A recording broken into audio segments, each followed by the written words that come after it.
আসসালামু আলাইকুম প্রিয় শিক্ষার্থী। আমি সৃজন টিচিং হোমের পক্ষ থেকে জহিরুল ইসলাম।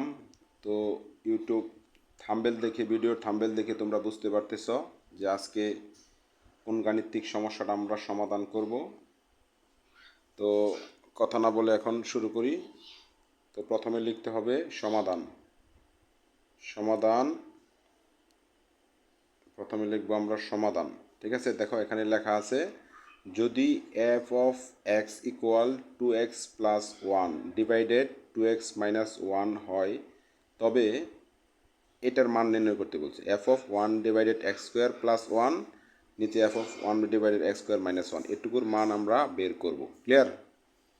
এখন এটা এই মানটা বের করার জন্য প্রথমে আমাকে লিখতে হবে দেওয়া আছে। প্রথমে আমরা লিখব দেওয়া আছে কি এফ অফ এক্স ইকুয়াল এখানে যা দেওয়া থাকবে তোমরা তাই লিখবা। হয়তো সংখ্যা চেঞ্জ হতে পারে, লিখবা যা থাকবে তাই লিখবা। তারপর 2x প্লাস 1 লিখলাম, 2x মাইনাস 1। আচ্ছা, এখন আমরা এটার মান বের করব। এখন তো পুরোটার মান বের করা যাবে না। প্রথমে এই এফ অফ এক্সের জায়গায় এই ধরনের অঙ্কের ভিতরে প্রথমে এফ অফ এক্সের জায়গায় 1/x স্কোয়ার দিবা। ঠিক আছে? তো মানে এক্সের জায়গায় 1/x স্কোয়ার, এইটুকুর মান আগে বের করতে হবে। তারপরে এইটুকুর মান বের করার পরে এই পুরোটা লিখে এটার জায়গায় মানে মানটা বসায় দেবো, তাহলে কি গাণিতিক সমস্যাটা সমাধান হয়ে যাবে। তো এখন আমরা লিখি, যে জায়গায় দেখো এক্স, এই জায়গায় 1/x স্কোয়ার, তো এখানে এই যে 2 জায়গায় 2 ঠিক থাকবে, ইন্টু 2 সাথে এক্স গুণ আকারে। তো এখন এক্সের জায়গায় 1/x স্কোয়ার, দেখো এখানে লেখা আছে এফ অফ এক্স, আর এফ অফ এক্সের জায়গায় 1/x স্কোয়ার, এই জন্যই এফ অফ এক্সের জায়গায় 1/x স্কোয়ার দিলাম। পরে প্লাস 1, এখানে এই যে প্লাস 1 দিলাম। ঠিক আছে? তারপরে সেম একই সিস্টেম, এই যে 2 লিখলাম। তারপর এখানে এক্স, এই এক্সের জায়গায় 1/x স্কোয়ার। ক্লিয়ার? তারপরে যে এখানে মাইনাস অঙ্কের মধ্যে আছে, তারপরে -1, এই যে -1 দিলাম। আশা করি বুঝতে পারতেছো। তোমরা যারা নতুন আমার চ্যানেলে আসছো, যদি চ্যানেলটি সাবস্ক্রাইব করা না থাকে অবশ্যই চ্যানেলটি সাবস্ক্রাইব করো, আর কমেন্ট বক্সে তোমাদের মতামত জানাও। আচ্ছা, এখন আবার এই যে এই টানটা আমি এখানে দিলাম। তো দেওয়ার পরে এই 2 কিন্তু এই গুণ মানে উপরের সংখ্যা, এটা নিচে না। সবসময় এটা গুণ করে এটা এই যে উপরে দিয়ে দিব, দেখো। আর নিচে এক্স স্কোয়ার আছে, এখানে আমরা এক্স স্কোয়ার লিখলাম।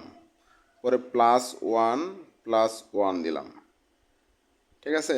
তারপর এই যে এই 2, এটা আবার নিচে একই সিস্টেম, এটা উপরের সংখ্যা, এখানে নিচে যা আছে তাই লিখতেছি। আর 2টা আমরা এই যে এটা উপরে দিয়ে দিলাম, 1-এর সাথে গুণ করে 2 × 2, নিচে এক্স স্কোয়ার, এই যে এক্স স্কোয়ার। পরে এই যে -1, এই যে -1 লিখলাম। আশা করি বুঝতে পারতেছো। যদি ক্লাসটি ভালো লাগে অবশ্যই চ্যানেলটি সাবস্ক্রাইব করে রাখবে, এবং কমেন্ট বক্সে তোমরা মতামত জানাবে। তোমাদের বন্ধুদের সাথে বেশি বেশি শেয়ার করে দাও। আচ্ছা, তারপর আমরা এই যে এই টানটা দিয়ে দেব, আবার এই টান দিলাম। ঠিক আছে? এখন আমরা লসাগু করব। ঠিক আছে? লসাগু কি, নিচে যে সংখ্যাটা যে এখানে এক্স স্কোয়ার, এটা লসাগু করব আমরা। ঠিক আছে? আবার দেখো এক্স স্কোয়ার লসাগু নিলাম, এটা যা আছে তাই লিখছি। আর উপরে যেটা থাকবে এটা আমরা এভাবে লিখব, যে উপরে যা লেখা থাকবে 2, 3, 4 যা লেখা থাকবে লিখব। তারপরে এই যে সাইডে দেখো একটা প্লাস চিহ্ন, এখানে এই যে প্লাস চিহ্ন লিখলাম। ঠিক আছে? তারপরে এই এক্স স্কোয়ারটা এই যে উপরে এই সাইডে যে সংখ্যাটা আছে এটার সাথে গুণ করে আবার উপরে উঠে যাবে, উপরে উঠাই দিবা। তো এক্স স্কোয়ার 1-এর সাথে গুণ করলে 1-এর কোনো মূল্য নেই, এই জন্য শুধু এক্স স্কোয়ার হয়েছে। যদি এখানে 1-এর জায়গায় 2 হইতো তাহলে কি 2x স্কোয়ার হইতো। ঠিক আছে? যাই হোক, এখানে শুধু যেহেতু 1-এর কোনো মূল্য নেই, এই জন্য আমরা কি 1-এর সাথে গুণ করে 1x স্কোয়ার, মানে 1 দেওয়ার প্রয়োজন নেই, শুধু এক্স স্কোয়ার দেওয়াতে হয়ে গেছে, 1-এর কোনো প্রয়োজন নেই। এখন নিচে এই একই ক্যালকুলেশন আমরা করব। তো আবার এটা লসাগু নিলাম, এই নিচেটা সবসময় লসাগু নিচে থাকবে। নিচে রাখার পরে আবার এই নিচের সংখ্যাটা আবার প্রত্যেকটা উপরে গুণ করে দেওয়া লাগে। ঠিক আছে? আর এটার উপরে যে সংখ্যা, যে উপরে এক্স স্কোয়ার লসাগু নেওয়ার পরে এক্সের উপরে যে সংখ্যাটা থাকবে যা আছে তাই থাকবে, কোনো পরিবর্তন হবে না ইনশাআল্লাহ। তো আবার এই যে মাইনাস চিহ্ন, এই যে মাইনাস চিহ্ন, আবার 1-এর সাথে নিচের এই লসাগুর এই সংখ্যাটা অবশ্যই উপরে উঠাই দিতে হবে। 1-এর কোনো মূল্য নাই, এজন্য কি এক্স স্কোয়ারই। আচ্ছা, এখন দেখি এই যে এইটার সাথে এটা কি আকারে আছে, ভাগ আকারে আছে, উপরে নিচে একটার সাথে একটা কি ভাগ আকারে আছে। ভাগ আকারে থাকলে তখন এই উপরটা আগে লিখবা, ঠিক আছে। উপরে যা আছে তাই লিখতেছি, দেখো একটু খেয়াল করে, 2 + x², নিচে আরেকটা আছে x², ঠিক আছে। এটা লিখলাম, লেখার পরে এই ভাগ চিহ্ন মানে কি, গুণ চিহ্ন। তো এরকম যদি গাণিতিক সমস্যা যে কোনো অধ্যায়ে পড়ে এভাবে ভাগ আকারে থাকলে এভাবে লিখবা, তখন গুণ চিহ্ন দেয়া উল্টাই দিবা, উল্টাই দিলে এই নিচেরটা উপরে আসে পড়বে আর উপরেটা কি নিচে আসে পড়বে। যখন এই যে এখানে লিখবা, যেরকম এই x² এই উপরে আর এই 2 - x² নিচে চলে আসছে, 2 - x² নিচে চলে আসছে। আশা করি বুঝতে পারছো। এখন এই উপরে এবং নিচে একই সংখ্যা যদি কাটাকাটি যায় মিলে, তখন এটা কাটাকাটি। তা এখন আমাদের এখানে অবশিষ্ট থাকে 2 + x² আর নিচে আছে 2 - x²। আচ্ছা, এখন 2 + x² লিখলাম আর নিচে কি 2 - x²। যারা আমার চ্যানেলে নতুন, যদি গাণিতিক সমস্যাটা ভালো লাগে, তোমাদের উপকার হয়, অবশ্যই চ্যানেলটি সাবস্ক্রাইব করে যাও এবং কমেন্ট বক্সে তোমাদের মতামত জানাও। তো এখন f(x) এর মান এটা, এখন f(x) এর জায়গায় আমরা এই f(1/x²) এর মান বের করলাম। এখন আমাদের অঙ্কটা কিন্তু শেষ হয় নাই, সমস্যাটা এখন এইটুকুর মান বের করতে বলছে। দেখো এটা সৃজনশীলে দেওয়া ক নাম্বার এইটুকু বলতে পারে, একটা সংক্ষিপ্ত প্রশ্নের মধ্যেও চাইতে পারে, ঠিক আছে। এরকমভাবে সমাধান করবা। তো এখন আমরা এটার মান বের করব, ঠিক আছে। এখন এটা পুরোটুকু লিখবো আমরা। দেখো প্রশ্নে যার মান বের করতে বলছে তাকে লিখবো, আশা করি বুঝতে পারতেছ।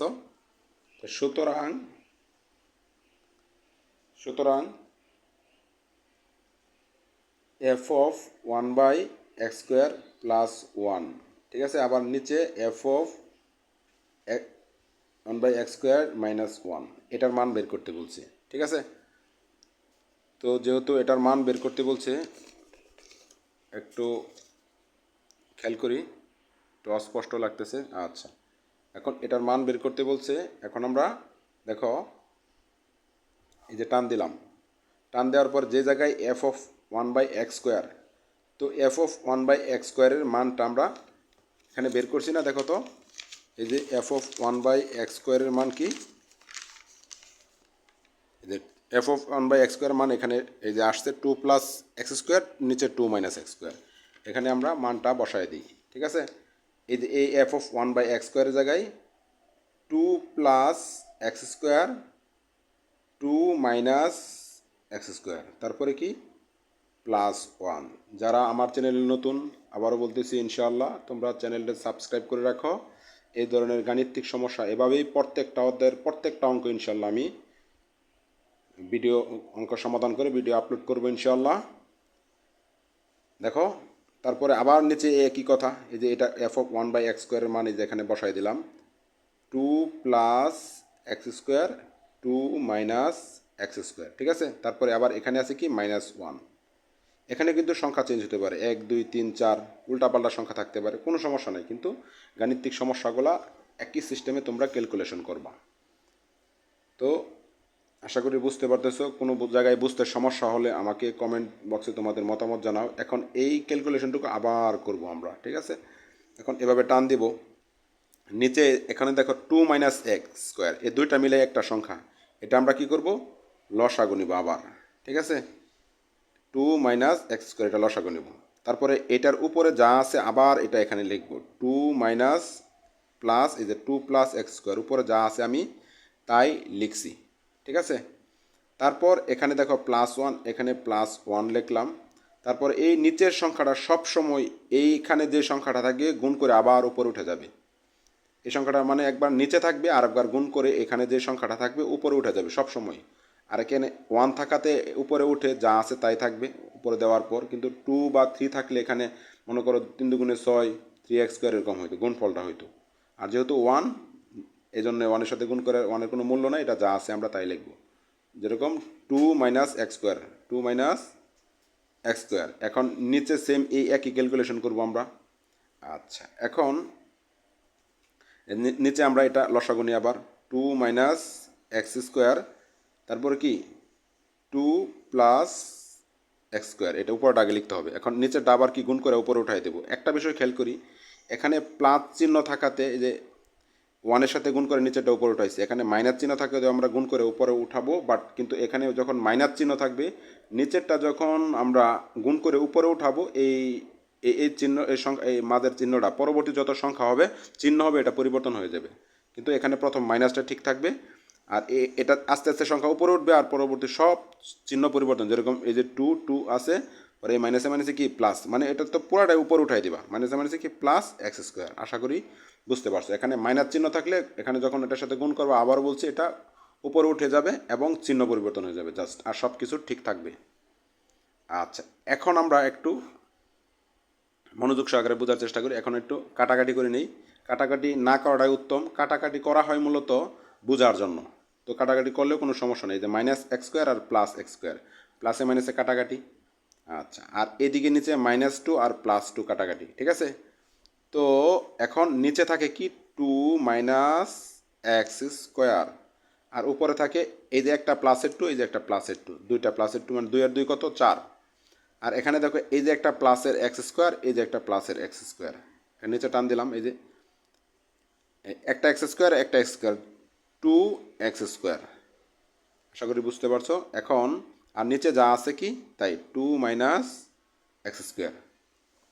আচ্ছা, এখন এই উপরের অংশটুকুর সাথে নিচের অংশটুকু কি আছে, ভাগ আকারে আছে, আবার এই একই সিস্টেম, ঠিক আছে। এখন আমরা এই উপরের অংশটুকু আগে লিখব, 4/2 মাইনাস এক্স স্কোয়ার, পরে ভাগ চিহ্ন মানে গুণ চিহ্ন, ঠিক আছে। গুণ করে উল্টায় দিলে নিচেরটা উপরে উঠে যাবে, আর উপরটা কি নিচে চলে আসবে। এরকম এই যে টু এক্স স্কোয়ার নিচে চলে আসছে, আর এই টু মাইনাস এক্স স্কোয়ার উপরে চলে গেছে, ঠিক আছে।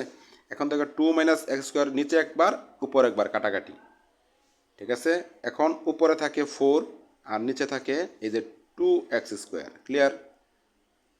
তো এখন এখন